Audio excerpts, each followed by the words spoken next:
Hello बच्चों, कैसे हो? और सब बढ़िया है ना? तो हम लोग कहाँ पहुँचे थे? हम लोगों ने एक्सरसाइज 3.2 कंप्लीट कर लिया था। अब एक्सरसाइज 3.3 देखेंगे। इसमें क्या है? प्रतिस्थापन विधि, सब्स्टिट्यूट मेथड। प्रतिस्थापन विधि में क्या होता है कि किसी भी एक समीकरण से वैल्यू निकालकर दूसरे समीकरण में डालते हैं।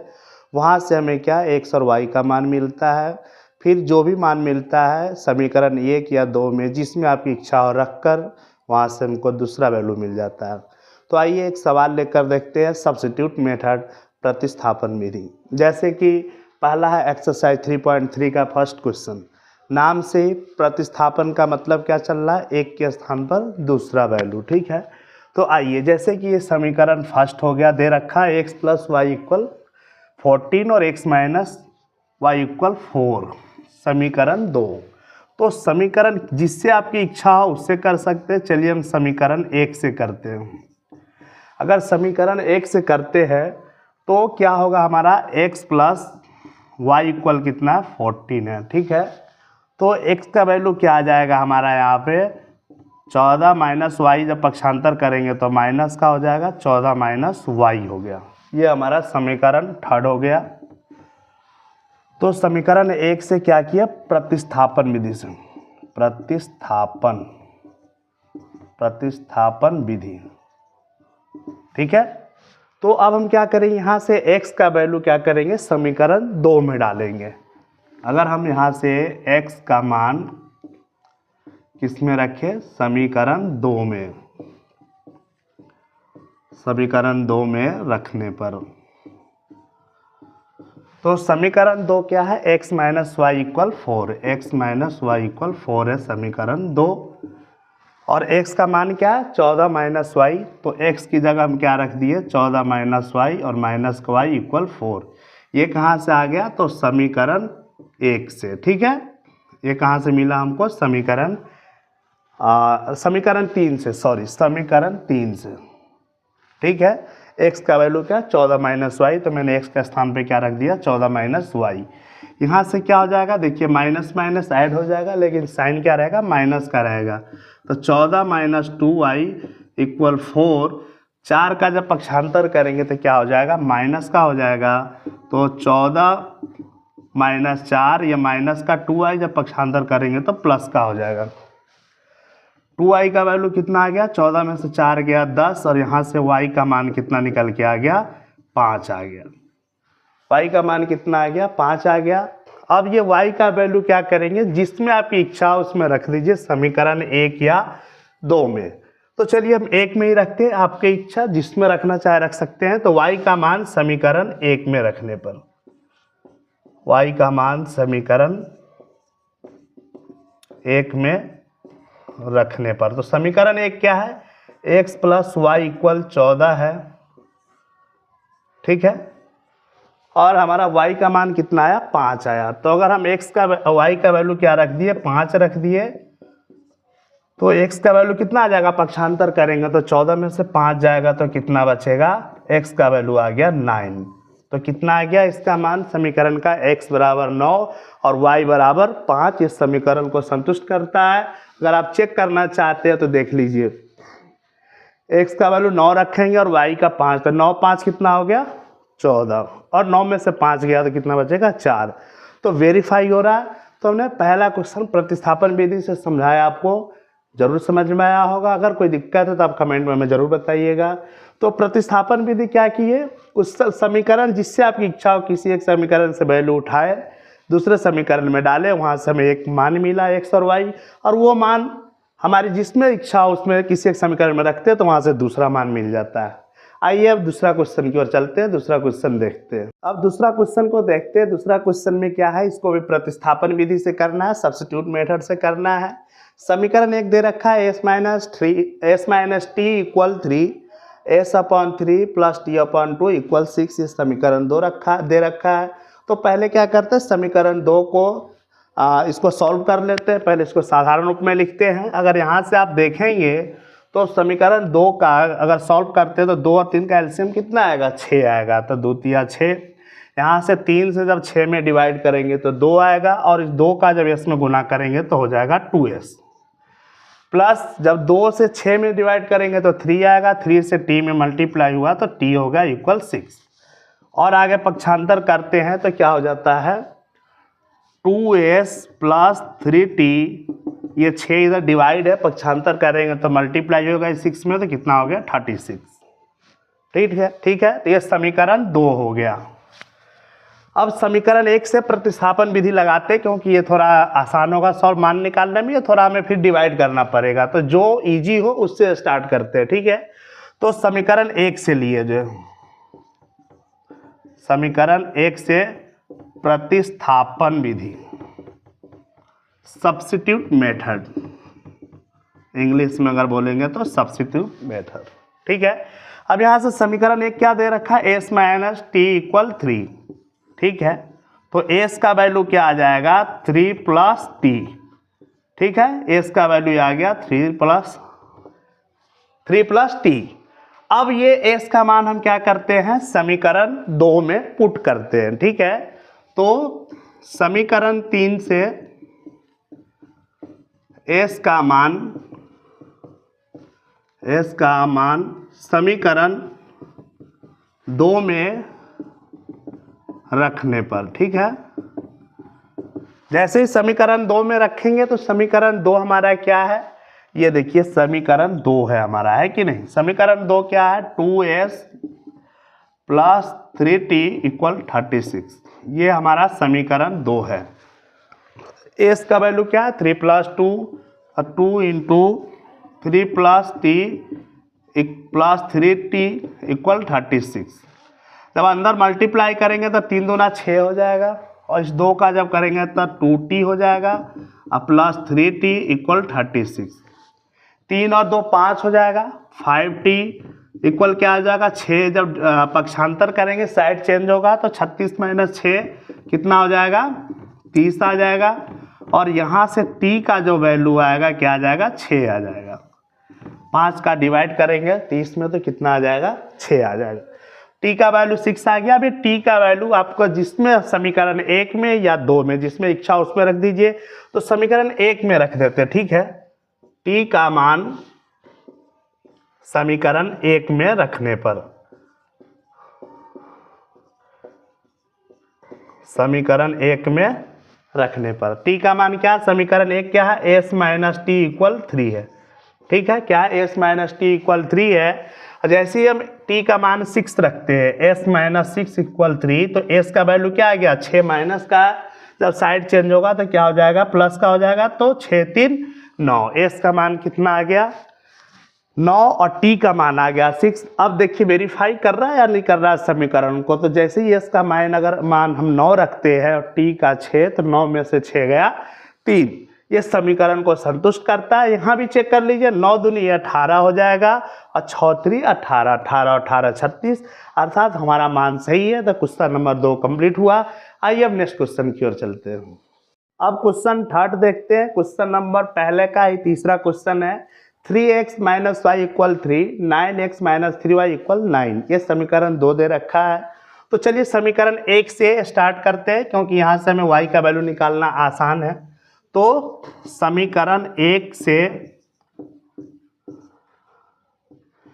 प्रतिस्थापन विधि द्वारा या सब्स्टिट्यूट मेथड, ठीक है, प्रतिस्थापन विधि से क्या है 3x माइनस वाई इक्वल क्या है 3 दे रखा है। ठीक है, यहाँ से अगर y का वैल्यू अगर निकाले तो y पक्षांतर करेंगे तो प्लस का हो जाएगा, 3 आएगा तो माइनस का हो जाएगा, यानी कि y का वैल्यू क्या आ गया 3x माइनस 3, ये समीकरण 3 हो गया। अब हम y का मान क्या करते हैं समीकरण 2 में रख देते हैं। चलिए, तो समीकरण 3 से y का मान, समीकरण 3 से y का मान समीकरण 2 में रखने पर, समीकरण 2 में रखने पर, ठीक है, समीकरण 2 में रखने पर समीकरण 2 क्या है 2 है हमारा 9x माइनस 3y इक्वल 9, ये समीकरण 2 है। ठीक है, तो अब आइए क्या करते हैं y के समीकरण 2, तो हमने क्या किया y इक्वल 3x माइनस 3 इसमें वैल्यू पुट किया तो क्या आएगा, देखिए 9x माइनस का 3 इंटू 3 9x और प्लस 9 इक्वल 9। अब देखिए 9x से 9x कैंसिल हो जाएगा तो 9 बराबर क्या आ गया, 9 आ गया। तो यहाँ से x का वैल्यू क्या निकला, x का वैल्यू निकल गया 0। x का मान 0 आ गया क्योंकि x बिल्कुल हो गया ख़त्म। अब x का मान अगर हम यहाँ रखते हैं तो ये तो आएगा नहीं वैल्यू, तो y का वैल्यू क्या निकल के आ गया, देखिए y का वैल्यू हो गया 3x माइनस 3। ये हो गया y का, x बराबर 0 और y बराबर 3x माइनस 3। x का मान कुछ भी हो सकता है, इसका अपरिमित रूप से क्या आएगा, अनेक हल आएगा। तो क्वेश्चन नंबर 3 कंप्लीट हुआ। एक चीज़ आपको विशेष ध्यान रखना है कि आप किसी भी एक समीकरण से, जिस समीकरण से प्रतिस्थापन विधि लगाते हैं, अगर आपने पहले से निकाला है वैल्यू तो वैल्यू उतना ध्यान रखना है कि 2 में रखना है। अगर 2 से निकाला तो 1 में रखना है। जैसे मैंने समीकरण 1 से निकाला तो क्या किया, 2 में डाला है। अगर आप 2 से करते हैं तो वैल्यू कितने में डालना है, पहले में डालना है। ठीक है, ये इसका विशेष ध्यान रखना है। ऐसा नहीं कि आपने 1 से निकाला और वैल्यू 1 में ही डाल दिया। ठीक है, तो वहाँ से क्वेश्चन गलत हो सकता है। अब आइए देखते हैं क्वेश्चन नंबर नेक्स्ट। अब इस क्वेश्चन में देखिए, इसको दशमलव वाले क्वेश्चन है, तो दशमलव को क्या करना है, भिन्न में बदलना। आप लोगों को भिन्न में बदलने आता ही होगा। चलिए फिर भी हम भिन्न में बदलना आपको सिखाते हैं। तो पहले इस क्वेश्चन को भिन्न में कर लेंगे तो हमें सुविधा होगा करने में। तो आइए पहले इसको भिन्न में बदलते हैं, उसके बाद प्रतिस्थापन विधि लगाते हैं। तो जैसे समीकरण 1 दे रखा 0.2x plus 0.3y equal 1.3, 0.4x plus 0.5y equal 2.3। तो यहाँ से एक तो विशेष ध्यान देने वाली बात है कि देखिए दोनों में एक एक अंक बाद पॉइंट है, तो पॉइंट से सीधे यहाँ से एक एक बाद पॉइंट कैंसिल हो जाएगा। चलिए उतना अगर गलती होने की संभावना आप लोगों की रहेगी तो समीकरण 1 को स्टार्ट करते हैं। इसको कैसे लिख सकते हैं, 2/10 लिख सकते हैं ना। एक अंक बाद पॉइंट है तो एक अंक के बाद 0 लगा देना है। 2/10x plus 3/10y equal 13/10। ठीक है, 1.3/। जैसे देखिए 1.3 है, 1.3 को जैसे भिन्न बदलना तो कैसे बदलेंगे, तो एक जो पॉइंट से पहले होता है उसको तो लिखते हैं सेंटर पे, बीच में लिखते हैं। पॉइंट के बाद वाले को ऊपर लिखते हैं 3, और एक अंक बाद पॉइंट है तो देखिए एक अंक बाद 0 लगा देंगे। इस तरह से लिखते हैं तो 10 से कम 10, 3 13/10 इस तरह से आ गया। ठीक है, उसी तरह से इसको करेंगे। अगर मान लीजिए जैसे 0.2 है तो इसको क्या लिखेंगे, 0 सही 2/10। अब इस 10 का 0 में गुना करेंगे तो 0 आएगा, 0 में 2 जोड़ेंगे तो 2, तब 2/10, इसलिए हमने डायरेक्ट लिख दिया 2/10। समीकरण 1 हो गया। अब यहाँ से देखिए एलसीएम क्या आएगा, 10 आएगा, तो इसका एलसीएम ले लिए 10, ये हो गया 2x प्लस 3y इक्वल क्या आ गया, 13/10। अब आप लोग हाई स्कूल में इतना तो समझ ही रहे होंगे कि इस 10 से 10 कैंसिल हो जाएगा। कैसे, इधर डिवाइड हो रहा है, जैसे ही पक्षांतर करेंगे तो मल्टीप्लाई में हो जाएगा, तो ये 10 से 10 कैंसिल हो गया। तो क्या बच गया, 2x प्लस 3y इक्वल कितना आ गया, 13। ये समीकरण 1 हो गया। ठीक है, अब समीकरण 2 को जैसे करते, ये तो हमारा हो गया। ठीक है, अब समीकरण 2 को आगे करते, बढ़ाते हैं समीकरण 2 को। ठीक है, क्या है, 0.4x प्लस 0.5y इक्वल 2.3। इसको भी भिन्न में बदलना है तो क्या होगा, 0 से ही 4/10 लिखेंगे तो क्या आ जाएगा, 4/10x प्लस 5/10y और इक्वल 23/10।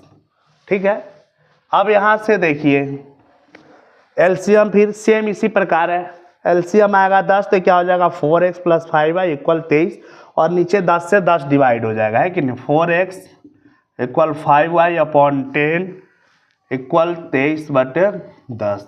देखिए 10 से 10 डिवाइड हो जाएगा तो क्या बचेगा, 4x प्लस 5y बराबर 23। ये हो गया समीकरण 2।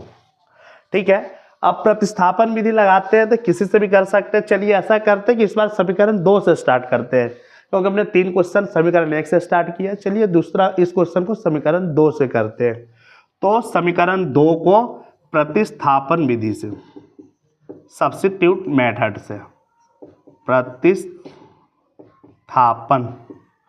विधि।